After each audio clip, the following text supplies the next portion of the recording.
Hi, my name is Katherine Hamilton. I'm the current headache fellow at Montefiore Headache Center.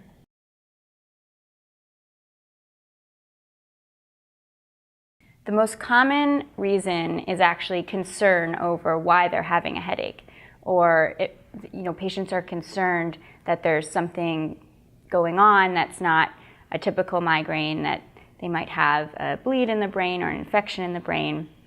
So they want to be checked out by doctors and make sure they don't need any imaging or further workup. Another common reason that patients go to the emergency room with migraine is that the headache has just gotten so severe and difficult to treat at home that they need to be treated in the emergency room. Interestingly, there was a study done looking at specifically why patients go to the emergency room at Montefiore, where I work in the Bronx, and this study found that by far and away patients were going because they were concerned about the type of headache they were having. Though it's interesting because over 80% of the patients reported that the current headache they were having was similar to headaches they'd had in the past. So many of these patients had a diagnosis of migraine, yet they were going in for similar types of headaches. And this points to an area where we can potentially improve education of patients and reassurance for when they don't need to be concerned and when they should be concerned in going to the emergency room, such as if they have any new characteristics, new neurologic symptoms, vision changes, speech changes, things like that. It could potentially prevent a lot of emergency room visits, unnecessary emergency room visits. And the study also found that the average length of the headache was 24 hours before the patients went to the emergency room, which is a long time, but it means that some patients were going who had only had a headache for a few hours, and also over half the patients had not taken an acute medication on the day they went to the emergency room. Again, pointing to an area where we could potentially improve care of patients and prevent emergency room visits if we gave them a better plan of attack, and so medication to take when they get the headache and even backup medications to take.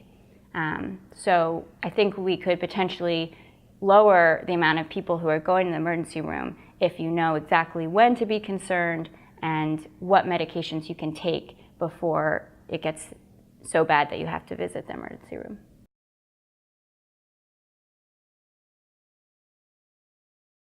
Yeah, so the emergency room can be a really challenging place for a patient with a migraine, especially someone who's having a severe migraine that's prompted them to go to the emergency room in the first place.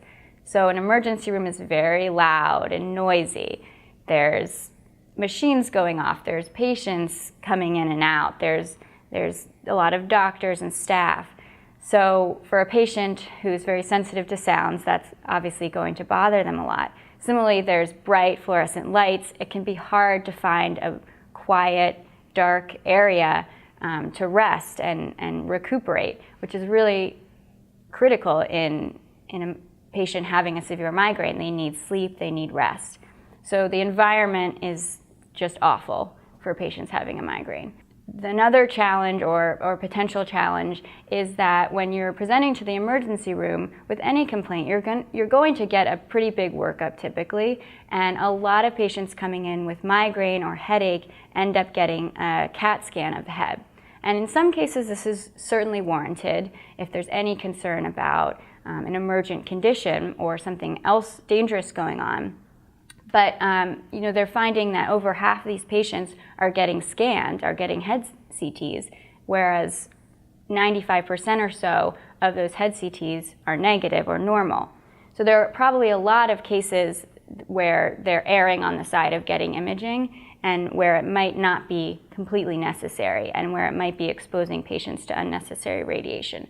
So just to know that there is a higher chance of getting head imaging, specifically a CAT scan, which may or may not be necessary.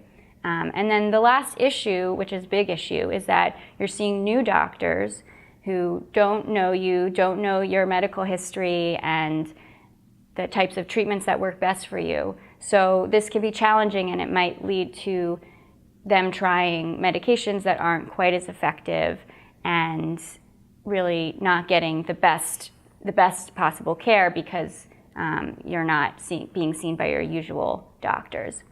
And specifically, emergency room doctors often prescribe opioids or narcotics. This is the most commonly prescribed medication for headache in the emergency room, and these medications are not the best for migraine by any means. They're actually not as effective. They're not as specific and targeted to migraine. And they have other risks associated with them. They can cause sedation. They can make it more difficult for triptans to work well for the migraine. There are other issues as well. So you're putting yourself in the hands of these doctors who are not as used to treating migraine and treat them a little bit differently than neurologists would recommend.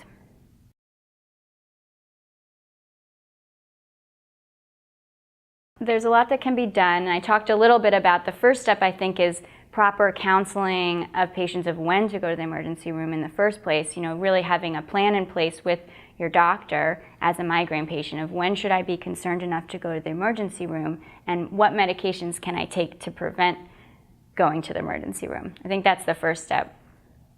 Of course, trying to improve the environment as much as possible for a migraine patient.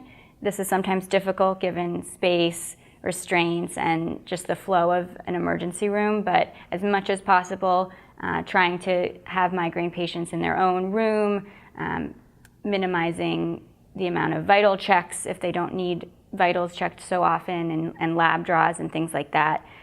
Trying to really minimize those bothersome external stimulation like bright lights, loud sounds. That can be very helpful as well. And I think education of emergency room physicians as much as possible about the best treatment for migraines and what the current guidelines are for medications used in the emergency room is also critical for improving care of migraine patients in the emergency room.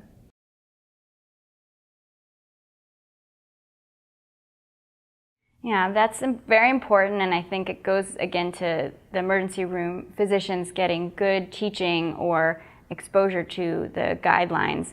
But first off, they should really be focusing on, is this headache a new headache or an old headache? So if it's an old headache, meaning that the patient has had a similar headache in the past, that's more reassuring. And if a patient's had a long history of migraines and this is a similar headache, they probably don't need head imaging, and they should really be focusing on treatment and getting that patient better from the migraine standpoint. If it's a new headache, though, if there's anything different, that is certainly concerning. If it's come on very suddenly, or if there are any new features, then that might prompt them to do more workup. So that's a really important question, first off, that should be assessed.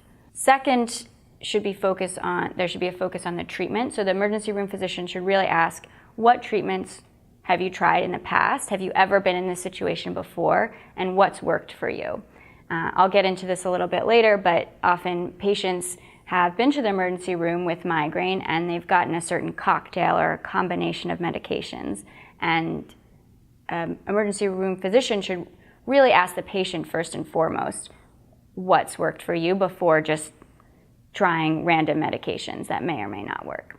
So that's another important question they should be asking.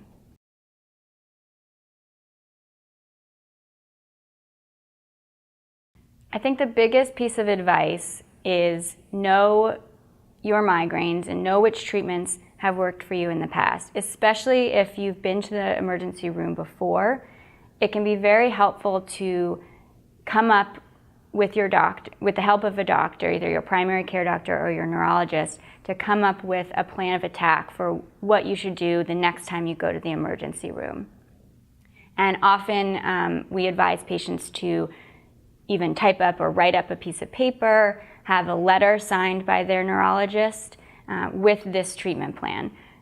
We're happy as headache specialists, as neurologists, to write you a letter and say, these are the medications that work for this patient. They have a diagnosis of chronic migraine, and this can be really helpful in that acute situation where there's so much going on, you're in a lot of pain, you might be vomiting, it's hard to think straight. So if you already have it all written out on a piece of paper, you can just show it to the emergency room physician and say, this is the order of medications that work well for me. And a lot of patients have told us that they really appreciate having that and that it's made the whole process a lot smoother. Patients should really know when to go to the emergency room in the first place and know that if they're having a similar headache to their migraine, even if it's a little bit more severe or if it's in a different location, they don't necessarily have to jump to going to the emergency room, and that in many cases that can actually worsen the headache. So to know when is the appropriate time to be concerned. And then also really wanted to emphasize for patients having that plan of attack, that treatment plan with you when you go to the emergency room is critical and really can be really helpful to have a piece of paper writing out your treatment plan and your doctor's recommendations.